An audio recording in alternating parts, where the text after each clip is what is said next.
Hello everyone, in this video we will see the seed differences between the monocot and dicot.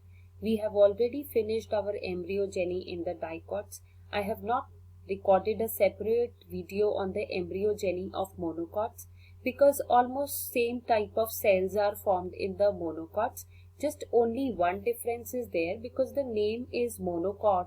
That means only single cotyledon is developed in the case of monocot embryos. Rest structures are approximately same. So let's see the structure of dicot seed. Here I have chosen gram seed for you. If you will soak gram seeds for overnight, the structures will be more prominent to you. So gram is an example of seed. You know that it has seed coat, and that seed coat, it is of two types. The outer and the inner one is known as the tegmen. So both testa and tegmen, they are developed from the outer and inner integument respectively. You can see that the structure hilum is visible in the seed, and just this hilum is actually the lens shape area. Suppose if you take a seed like this and you watch the side view, then this is the lens shape area is your hilum, and just a little beneath to it there is a pore which is known as micropyle. Now when you dip the seeds in water just to reduce your cooking time, it is actually the micropyle that takes in the water, and cotyledons, they become metabolically active when they are dipped in water. So micropyle is the part that will help in the process of passing of food from the outer side to the inner side. Now as you go in and you pull out the two cotyledons, then you will find the embryo. This is the embryo at the center, and you can notice that two cotyledons are there because we are studying dicot seed. Di means two, right? And cot means cotyledon, right? So dicot means there will be two cotyledons. Another thing, embryo, it is differentiated into two prominent structures. One is known as the radicle and the another is known as plumule. Now radicle will form the future root and plumule will form the future shoot. So if you dip moong dal in water, first structure that comes out, it is the root. It is formed by the mitotic divisions in the radicle, and if you keep it dipped for a longer period of time in the water, then plumule will divide to form the shoot. Root always grow in the direction of gravity, and shoot will always grow against the direction of gravity. So these are the prominent structures which are seen in dicot seed or the seed with two cotyledons. If somebody asks about the examples of the dicot, then you can give the example of gram, you can give the example of green dal, you can also give the example of kidney bean or rajma. Even lobia falls into this category. Peas also are the examples of the dicot seeds. So in the dicot seeds, micropyle will be there that will help in taking the water from the outer side. Hilum will be the lens shape area. Seed coat will rupture when cotyledons will divide. Embryo will become active. Radicle will divide to form the future root, and plumule will divide to form the future shoot. Now let's see what are the differences in a monocot seed. Of course, one thing is sure that the seed will have only one cotyledon, and that one cotyledon will be known as scutellum. Here we have taken maize seed for you. So in maize, because maize is an example of monocot, even wheat is also the example of monocot. Barley is also the example of monocot. Their cotyledon, single cotyledon, is known as scutellum. So if you will take the corn, which is quite prominent at everybody's home these days, sweet corn, and if you dissect it like sideways, the upper part here, which is the larger area, this will be your endosperm, and the bottommost part here, it will be the embryo. This way only they have shown you here.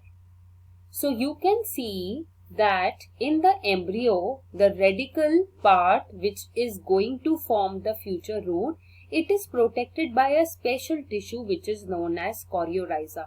This is the difference from dicot seed, that in monocot chorioryza is present, but in dicot there was no chorioryza.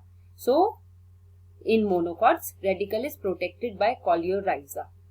Plumule is again the future shoot. Here the plumule is protected by another tissue which is known as coleoptile. So please remember very thoroughly that radical is protected by chorioryza and plumule is protected by coleoptile. And single cotyledon is known as a scutellum. The above portion is your endosperm, and of course this protein rich layer is known as eleuron layer. This layer is rich in proteins, right? So please take the notebook, write the words which you have studied through me, and then learn the spelling and make the diagram and then label them. So all the terms which we have studied in monocotyledonous seed are endosperm, scutellum, which is the another name for the cotyledon, plumule protected by coleoptile, radical protected by chorioryza. Now, basing upon the presence and absence of endosperm in the seeds they are of two types. The seeds could be endospermic or they could be non-endospermic. As the name itself is making you clear that here in these type of seeds, endosperm will be present. As I have already told you in the previous video that endosperm gives nutrition to the growing embryo. So if endosperm is still left, then the seeds will be known as endospermic. And the word albuminous is also used. So albuminous and endospermic means the same thing. An example to it is the monocot seeds. You have just seen that I have explained in the structure of maize how vast endosperm was, and it was rich in protein also. So generally monocotyledonous seeds or the seeds with single cotyledon, they are endospermic. They are albuminous because they contain endosperm in them. In contrast to this, some seeds are non-endospermic, means they will not have any endosperm in them because their endosperm has finished during the process of embryogeny, means it gave all the nutrition and there are no more remnants now of endosperm. It has already been finished. So if we talk about the examples, then dicot seeds are the examples to it.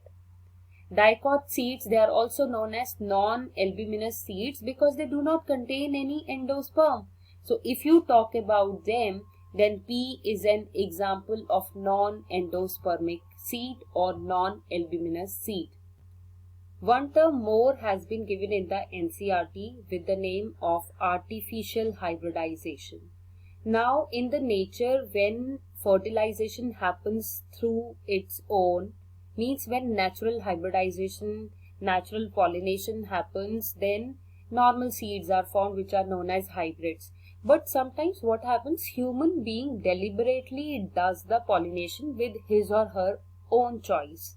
That time it is known as artificial hybridization. So whenever there is indulgence of human being, we generally use the word artificial. So let's take an example. Suppose there are two plants, plant 1 and plant 2. Plant 1 has high seed output and plant 2 is disease resistant. So scientists, they are working on, the breeding scientists, they are working upon to cross these two varieties together so that they could have a hybrid that will produce high number of seeds as well. Along with that, they will be disease resistant.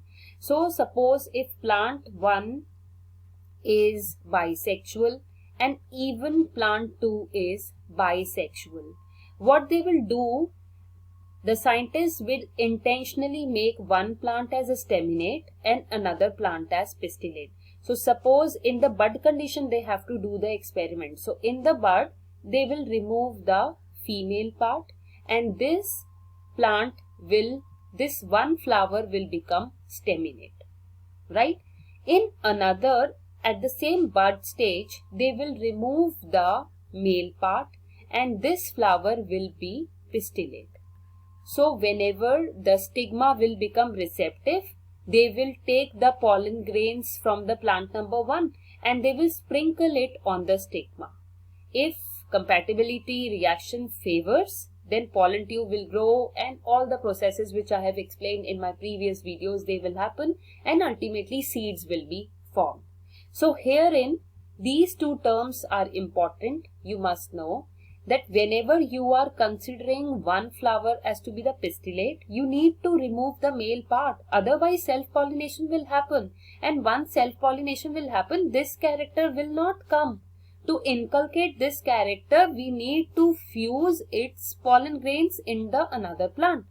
So, emasculation means the removal of anthers. So, once anthers will be removed, there will be no pollens, there will be no pollen dust, there will be no fertilization, self-pollination will not happen.